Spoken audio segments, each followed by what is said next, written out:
Hey guys, welcome back to my channel. आज शाम शाम के वक्त मैं ये वीडियो शुरू कर रही हूँ। एक्चुअली तुम लोगों से कुछ सॉरी आप लोगों से मेरे मैं बहुत खुशकिस्मत हूँ कि मेरी इतनी गलतियाँ करने के बावजूद भी आप लोगों ने मेरे वीडियोस एंड तक देखते हैं और मुझे सपोर्ट करने का पूरा कोशिश करते हैं। इसलिए मैं बहुत बहुत शुक्रगुज़ार हूँ आप लोगों का।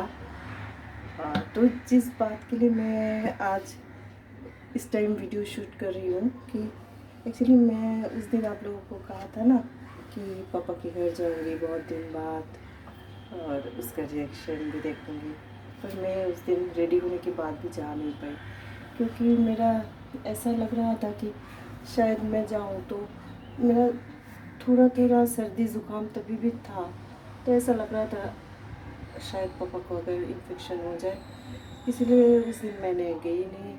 पर मेरा बेटा बिल्कुल ठीक है अभी, तो उसने गया है तो ठीक है, इसलिए मैं कोई फुटेज भी नहीं ले पाई और अभी नहीं जा भी नहीं रही हूँ मैं 2 दिन से। 2 दिन क्या, तब से पिछले सोमवार से एक 7-8 दिन तो हो ही रहा है। 7-8 दिन तो पापा दिख ही नहीं मैं। एक तो कोरोना की वजह से हम सब का, सिर्फ मेरा ही नहीं, हम सब का मन इतना उदास है, कोई भी खुश नहीं है ज़िंदगी से इन दिस सिचुएशन। उसके बाद भी क्या क्या घट रहा है हम लोगों के सामने। अब एक 17-18 साल के बच्चे के साथ एक क्या हो रहा है, हर रोज़ होता है।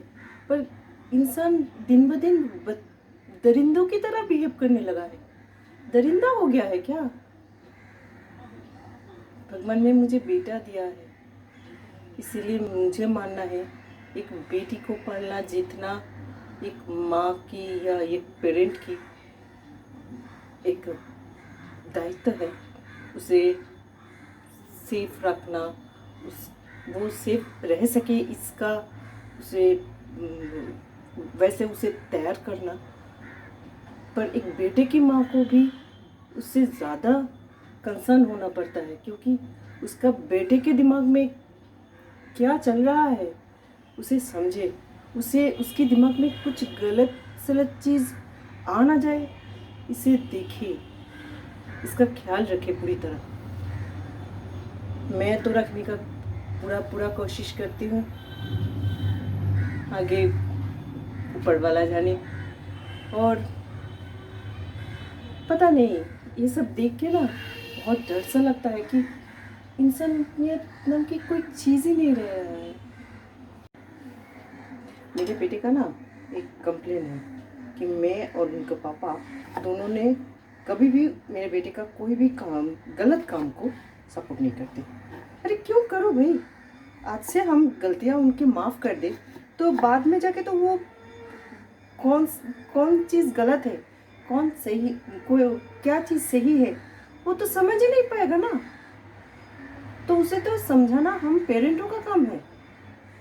शायद हर माँ बाप ने अपने बच्चों को ये सीख दिया होता, तब इतना गलतियाँ ना करते लड़कों में। हाँ, मैं मानती हूँ लड़कियाँ भी बहुत सारी गलतियाँ करती हैं, उसका पहनावा, उसका बोलचाल, उन लोग लड़कियों का बॉडी लैंग्वेज हर टाइम सही नहीं रहता। मैं एक लड़की होकर कह रही हूँ, फिर भी मुझे पता नहीं, मुझे ये सारी बातें ऐसे बोलना चाहिए कि नहीं, पर बहुत मन दुख रहा है, बहुत जलन हो रहा है अंदर कि हो क्या रहा है, चल क्या रहा है। हाथ जोड़ करके एक बेटे की माँ होकर भी मैं ये विनती करती हूँ आप सबसे कि प्लीज़ आप लोग बेटे और बेटी में फ़र्क मत कीजिए, क्योंकि बेटा को अगर ये पता चल जाए कि वो हमेशा से उसे बोला जाए कि तुम राजा बेटा हो, तुम बहुत अच्छी हो। तो बेटियां क्या करें, उन लोगों के दिमाग में भी भर जाता है कि हम लोगों को ये चाहिए, हम लोगों का ये अधिकार है। और बेटियां हमेशा से सहमी हुई रहती है। कम से कम 16-17 साल की बेटियां ऐसे ही होता है। मैं भी ऐसे ही थी। तो आप लोग प्लीज़ अपने बेटे को बेटी को एकदम ठीक ठाक समझिए। प्लीज़ आप लोग अपने बेटी और बेटियों में कोई फ़र्क ना करें, दोनों को इक्वल इम्पोर्टेंस दें। और बेटी और बहू में भी कोई फ़र्क ना करें। तब जाके शायद ये हमारा बेटों ने या बेटियां ने समझेगा कि हम एक है। उन लोगों को ये मत समझाइए कि वो राजा बेटा है, वो सबसे अच्छा है। हाँ, हर माँ के पास उसके बच्चे, वो बेटा हो या बेटी, दोनों ही अच्छा है, दोनों ने ही एक जैसा है। तो प्लीज़ ये बात उन लोगों को समझाइए। शायद मैं थोड़ा ज़्यादा ही बोल गई हूँ, मैं थोड़ा ज़्यादा इमोशनल हो गई हूँ। क्या करूँ, ये इशू ही ऐसा है। प्लीज़ अगर ज़्यादा बोल गई हूँ तो माफ़ कर देना। हो सके तो आपके बेटे और बहू में फ़र्क मत कीजिए, आपकी बेटी और बेटी में भी फ़र्क मत कीजिए।